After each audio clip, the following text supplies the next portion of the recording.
New tonight, a Mountain Home lawmaker wants to make it easier for you to carry your gun anywhere in the state. Tonight, we take a look at the bill and what each side has to say about it. CBS 2's Erica Lee joins us now from the live desk. Erica. Natalie, simply put, this gun bill would allow you to take your gun into all publicly owned properties. It would also apply to places like the Ford Idaho Center, which is owned by the city of Nampa but leased by a private entity. City leaders in both Nampa and Sandpoint told me that while they do support the Second Amendment, they're worried that this bill would end up costing them financially. They say musical acts and vendors for large events could pull out.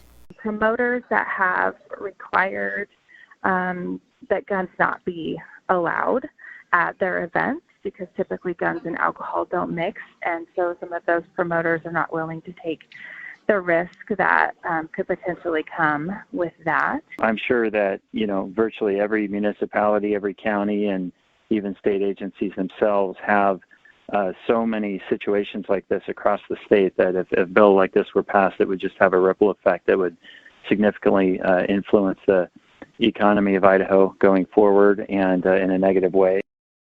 Representative Christy Zito had this to say in response.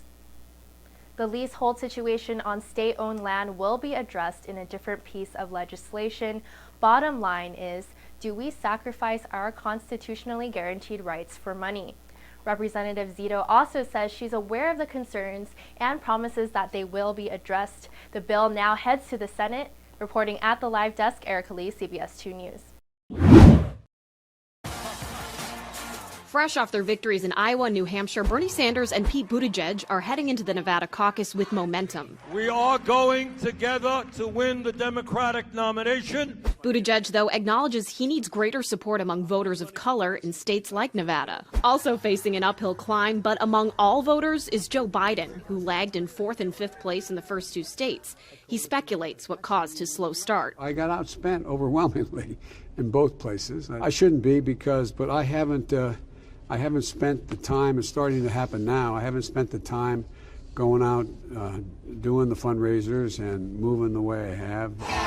Skipping Iowa, New Hampshire, and Nevada all together, billionaire Michael Bloomberg has been on the defense in recent days as statements he's made about women and New York's stop-and-frisk policy resurfaced. White House counselor Kellyanne Conway said his statements are worse than what President Trump said in the infamous Access Hollywood tape, and that Bloomberg deserves scrutiny. It's the comments he's made about women, the lawsuits, that is all fair game. Sources close to the Bloomberg campaign tell Matt Drudge he's considering Hillary Clinton as a running mate after internal polling showed the pair would do well.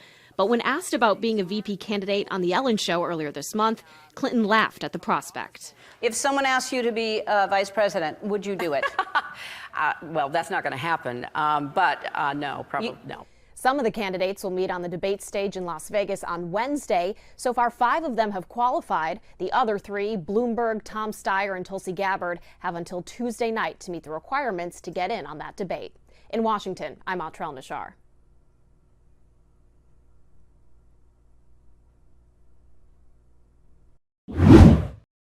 The man whose truck was totaled in a hit-and-run rampage in downtown Boise says after this, he wants justice. He's talking to CBS 2 about his loss and also the search for whoever was responsible. And CBS 2's Trevor Fay joins us live from the parking garage where this happened. Trevor. What started out as a nice night on the town for Paul Pacheco and his wife quickly turned into a nightmare. He tells us that he wants authorities to take action. Thank God nobody was hurt. And that's the other thing that just really, I really thank God that, but he needs to go away because he's going to wind up killing somebody. And then what? Then it's too late. Friday night, Pacheco and his wife parked in a garage along Front Street and were headed to dinner when they realized they'd forgotten something. They went back and saw the wreckage. I'm asking, where's my truck? Where's my truck? And an officer came over and said, oh, you must be the owner of the black Dodge.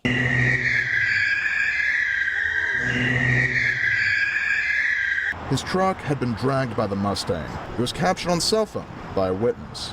The Boise police don't know yet whether or not the driver was drunk, but they did tell us that when they searched the abandoned car, they found an open container of alcohol.